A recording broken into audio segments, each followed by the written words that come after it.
Hello friends, welcome to MPSC trick channel. मी अजय कुमार गोसावी. आज आपण लक्ष्मण MCQ सिरीजला सुरू केली होती. त्यातला पहिला भाग कव्हर केला होता. आज आपण दुसरा भाग पाहतोय. या भागामधला आजचा आपला पहिला प्रश्न आहे, आरक्षणावर 50% मर्यादा पुढीलपैकी कोणत्या खटल्यातील निर्णयानुसार लावण्यात आली आहे? त्यामध्ये 4 खटले आहेत: इनामदार खटला, केशवानंद भारती खटला, इंद्र साहनी खटला आणि शांतिभूषण खटला. तर आरक्षणावर जे 50%ची मर्यादा कोणत्या खटल्यानुसार लावली आहे, तर इंद्र साहनी खटल्यानुसार लावण्यात आलेली आहे. सिंपल आणि स्ट्रेट फॉरवर्ड असा हा प्रकारचा प्रश्न आहे. त्यानंतर आपला पुढचा प्रश्न आहे तो म्हणजे अनुच्छेद क्रमांक 352 नुसार राष्ट्रीय आणीबाणी संबंधी पुढील विधानापैकी योग्य विधान कोणती ते आपल्याला सांगायचं आहे. पहिलं विधान आहे, अनुच्छेद क्रमांक 352 अंतर्गत राज्य सरकार कार्यरत राहतात ते बरखास्त होत नाहीत. म्हणजे राष्ट्रीय आणीबाणी जेव्हा लागू केली तेव्हा राज्य सरकार बरखास्त होतात का? तर नाही होत. ते कार्यरत राहतात, बरखास्त होत नाही. त्यामुळे पहिलं विधान बरोबर आहे. दुसरं विधान आहे, अनुच्छेद क्रमांक 352च्या प्रभावाखाली केंद्र शासनाला कायदे निर्मिती आणि प्रशासनासंदर्भात घटक राज्यामध्ये समयावेच्छेदी अधिकार प्राप्त होतात. त्याला इंग्रजीमध्ये म्हणतात the centre gets concurrent power of legislation and administration in the state. हो, तर हे सुद्धा सेंटेन्स बरोबर आहे. म्हणजे जेव्हा राष्ट्रीय आणीबाणी लागू केली जाईल ना, तेव्हा केंद्र शासनाला बरेचसे अधिकार प्राप्त होतात, हे उघडच आहे. आणि तिसरं सेंटेन्स आहे, अनुच्छेद 352 अंतर्गत घटक राज्यांची कायदेमंडळे कार्यरत राहू शकतात. हे सुद्धा सेंटेन्स बरोबर आहे. म्हणजे दिलेल्या तिन्ही सेंटेन्समध्ये तिन्हीच्या तिन्ही सेंटेन्स हे बरोबर आहेत. आता दुसरं म्हणजे राष्ट्रीय आणीबाणी जेव्हा लागू केली जाते ना, तर तेव्हा त्याच्याबद्दल थोड्याशा गोष्टी आपल्याला माहीत असणं गरजेचं आहे. भारतीय राज्यघटनेच्या कोणत्या भागामध्ये आणीबाणीविषयक तरतुदी दिलेल्या आहेत? माझा प्रश्न असा आहे, भारतीय राज्यघटनेचा असा कोणता भाग आहे त्या भागामध्ये आणीबाणीविषयक तरतुदी दिली आहेत? तर तो राज्यघटनेचा भाग क्रमांक आहे 18. त्याच्यामध्ये 352 पासून 360 पर्यंत आणीबाणीविषयक तरतुदी दिलेल्या आहेत. हा पहिला पॉईंट.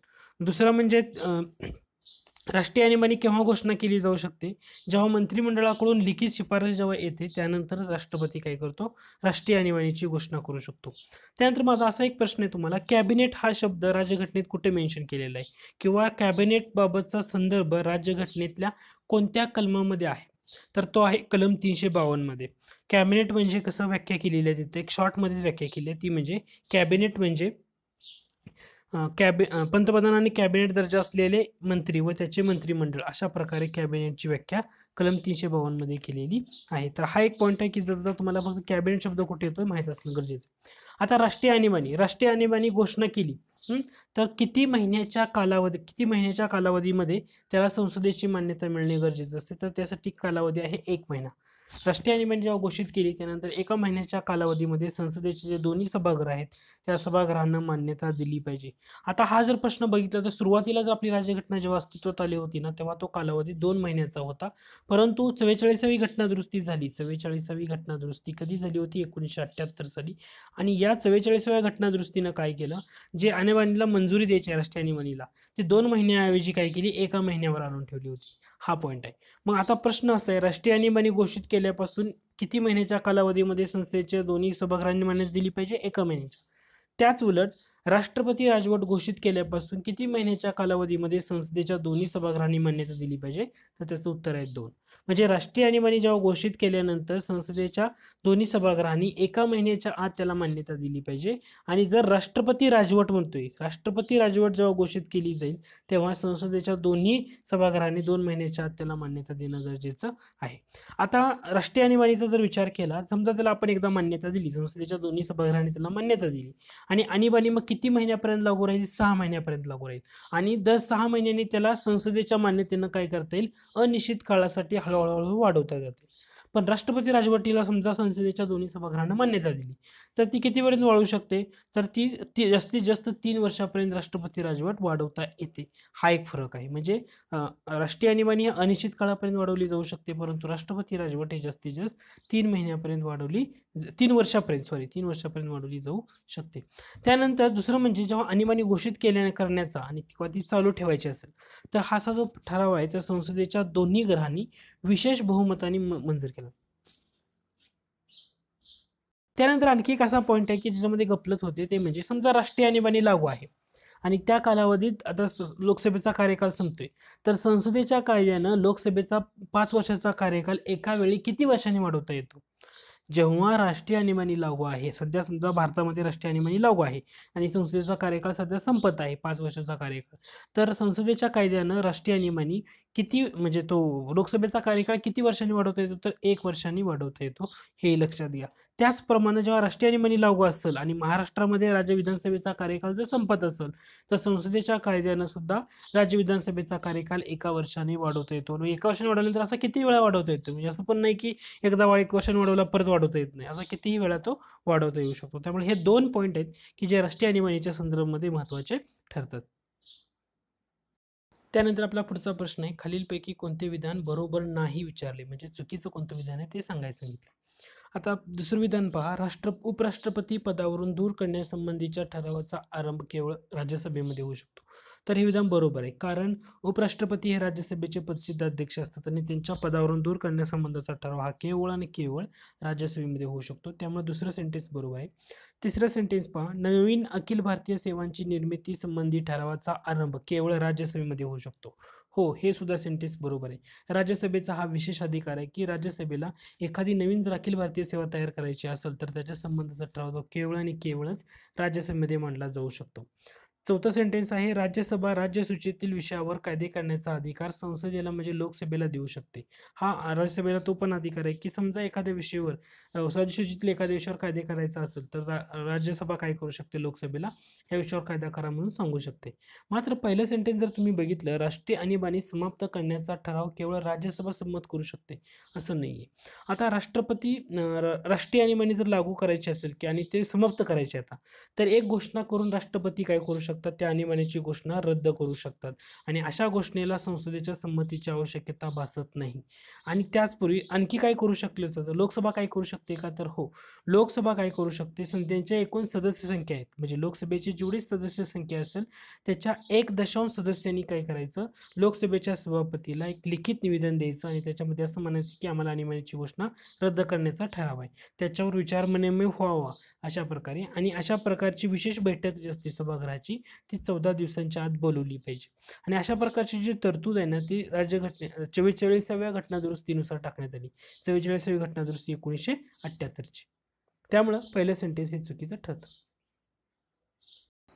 त्यानंतर आपला पुढचा प्रश्न येतो म्हणजे कलम डॅश डॅश प्रमाणे भारतीय राष्ट्रपतींना कायद्याचा किंवा तथ्याचा प्रश्न उपस्थित झाल्यास सर्वोच्च न्यायालयाशी सल्लामसलत करण्याचा अधिकार देण्यात आलाय आणि ह्याच्यामध्ये वेगवेगळी कलम दिलेली आहेत. अशा टाईपचा प्रश्न ना एमपीएससीने बऱ्याच वेळा विचारला जातो आणि विचारला गेलेला आहे. तर याचं अचूक उत्तर आहे ते म्हणजे कलम 143(1) यानुसार भारतीय राष्ट्रपतींना कायद्याचा किंवा तथ्याचा प्रश्न जर निर्माण झाला तर सर्वोच्च न्यायालयाशी सल्लामसलत करण्याचा अधिकार देण्यात आला. हा एक खूप महत्त्वाचा पॉईंट आहे. दुसरं म्हणजे 140च्या रेंजमध्ये तुम्हाला बरीचशी कलमं लक्षात ठेवावी लागतात. परीक्षेला ना फिरून त्याच्यावर अशा उलटसुलट प्रश्न विचारले जातात. त्यानंतर आपला पुढचा प्रश्न आहे तो म्हणजे भारतीय संविधानामधील मूलभूत अधिकारासंबंधी योग्य विधान आपल्याला शोधायचे आहेत. पहिलं विधान आहे, भारतातील सर्व व्यक्तींना भारतीय नागरिकाप्रमाणेच परदेशी व्यक्तींनाही शिक्षणाचा अधिकार म्हणजे जो अनुच्छेद क्रमांक 21 आहे हा लागू आहे असं म्हटलेलं आहे. आता फक्त भारतीय नागरिकांना असलेले महत्त्वाचे अधिकार कोणते आहेत, जे फक्त परदेशी नागरिकांना नाही त्याच्यामध्ये महत्त्वाचे येतात आर्टिकल 15 मधले अधिकार, 16 मधले अधिकार, 19 मधले अधिकार, 29 मधले अधिकार आणि 30 मधले अधिकार. ह्यातले ना हे जवळजवळ एवढे अधिकार आहेत ना ते फक्त भारतीय नागरिकांना लागू आहेत. इतर अधिकार भारतातल्या नागरिकांनी परदेशी नागरिकांना सुद्धा बरेचसे अधिकार मिळतात. त्यामुळं भारतातल्या सर्व व्यक्तींनी जसं भारतीय नागरिकाप्रमाणेच परदेशी व्यक्तींना सुद्धा शिक्षणाचा अधिकार घेण्याचा अधिकार आहे. त्यामुळे हे विधान काय ठरतं, बरोबर ठरते अनुच्छेद क्रमांक 21A नुसार.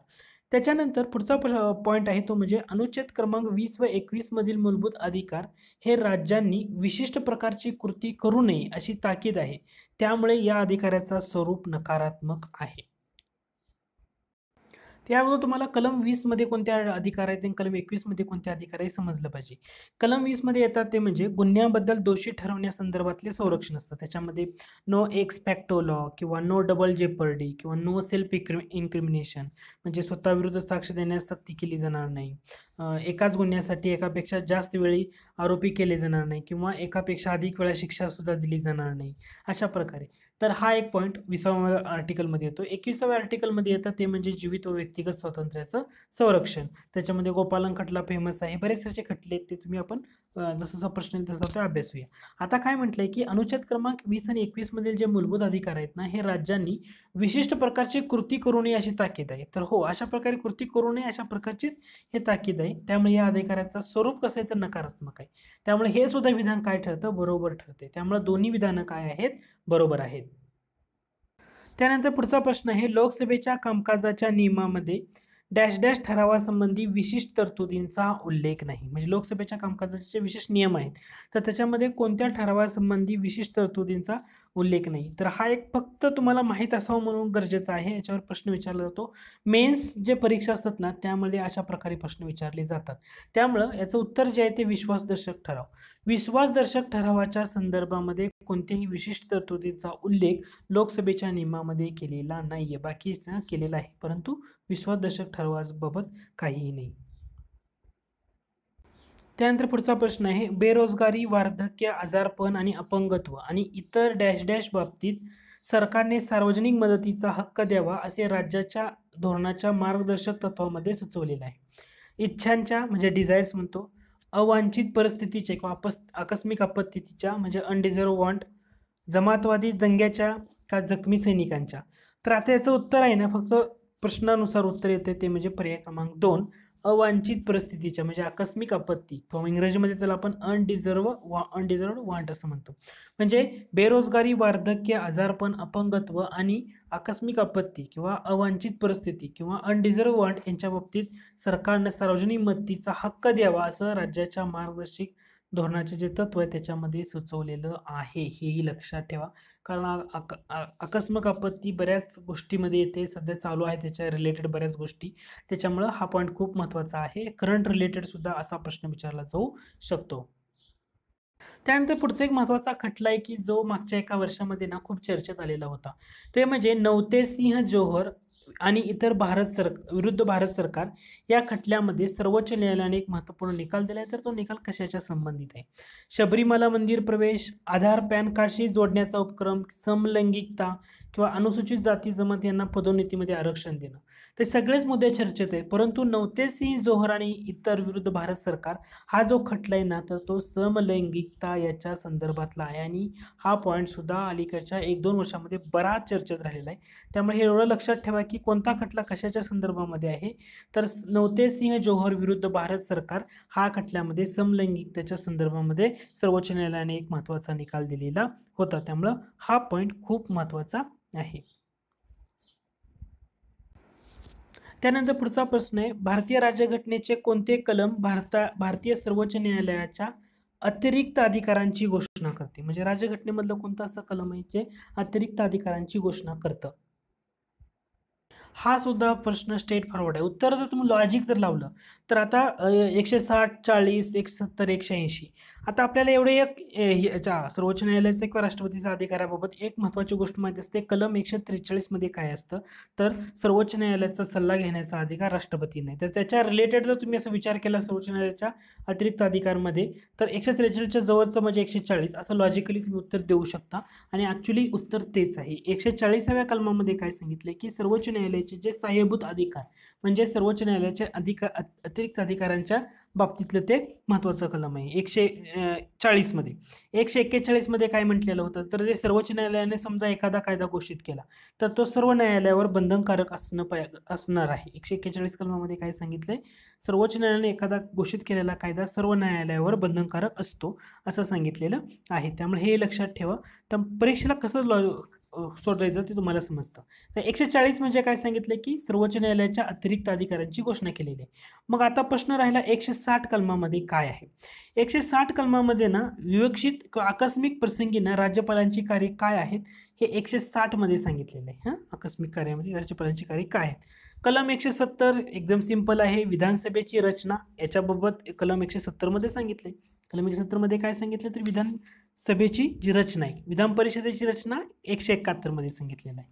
आणि कलम 180 मध्ये काय सांगितलेलं आहे, उपसभापती म्हणजे राज्य विधिमंडळाचे राज्याच्या विधिमंडळाचे उपसभापती किंवा अन्य व्यक्ती यांचा सभापती म्हणून कार्य करण्याचा किंवा त्या पदाची कर्तव्य बजावण्याचा अधिकार हे 180 कलमामध्ये सांगितलेलं आहे. म्हणजे तुम्हाला सगळं कळायला हवं. 140 कलम सर्वोच्च न्यायालयाच्या अतिरिक्त अधिकारांची घोषणा करतं.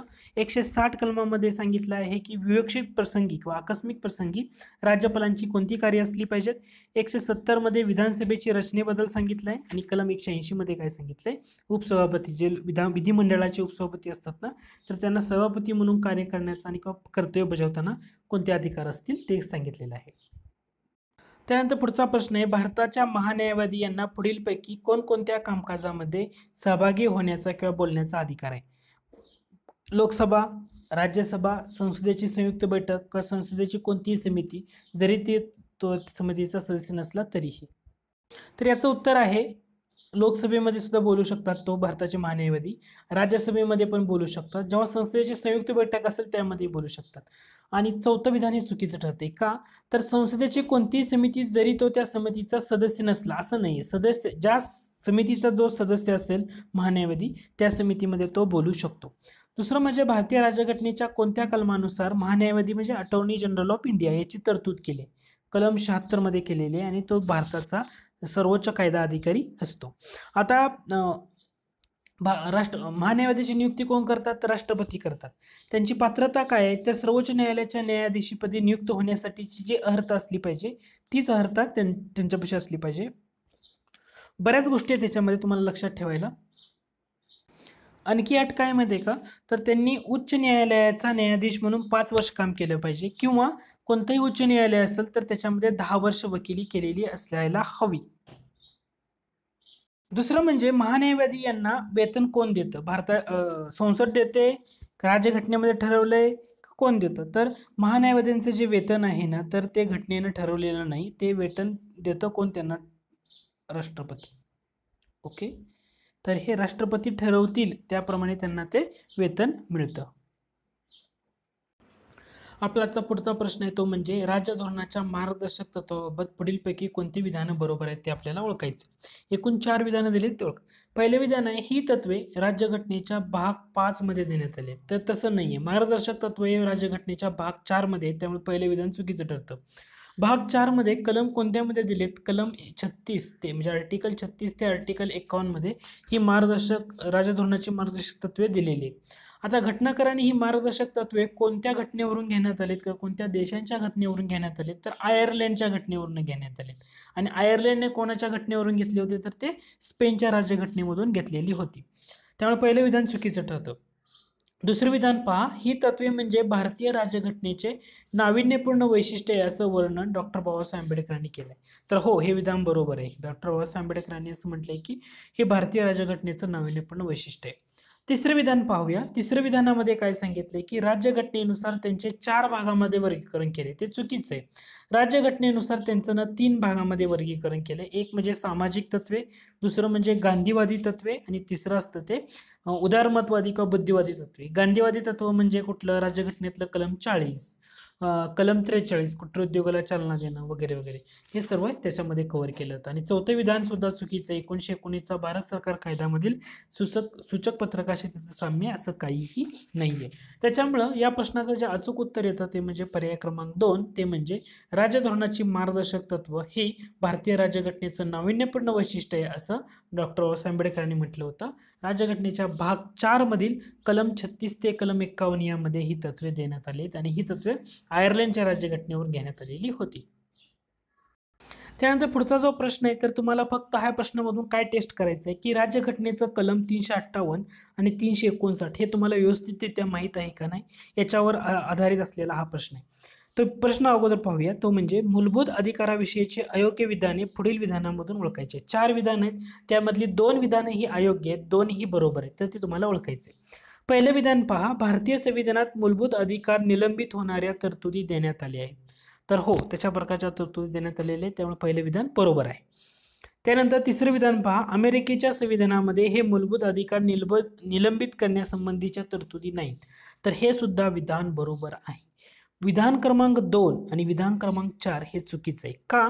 तर अनुच्छेद क्रमांक दुसऱ्या विधानामध्ये काय म्हटलंय की अनुच्छेद क्रमांक 358 मध्ये सर्व मूलभूत अधिकारांच्या निलंबनासंबंधीच्या तरतुदी आहेत. तर सर्व मूलभूत अधिकारांच्या बाबत नाहीत, फक्त 358 कलम काय सांगतं, तर कलम 19 जे राज्यघटनेमधलं आहे ना, यांनी हमी दिलेल्या मूलभूत हक्कांच्या निलंबनाच्या संबंधित आहे. कलम 358 काय सांगतं, तर कलम 19 ने हमी दिलेल्या मूलभूत हक्कांच्या निलंबनाच्या संदर्भात आहे, सर्व मूलभूत अधिकारांच्या संदर्भात नाही. त्यामुळे हे विधान चुकीचं ठरतं. आणि चौथा ऑप्शन बघा की अनुच्छेद क्रमांक 359 नुसार केवळ अनुच्छेद क्रमांक 20 मधील मूलभूत अधिकारच निलंबित करता येत नाहीत. तर कलम 359 काय सांगतं की जे इतर मूलभूत हक्क आहेत तर त्यांच्या निलंबनाच्या संदर्भात आहेत. तर त्याच्यामध्ये अपवाद आहे कलम 20 आणि कलम 21.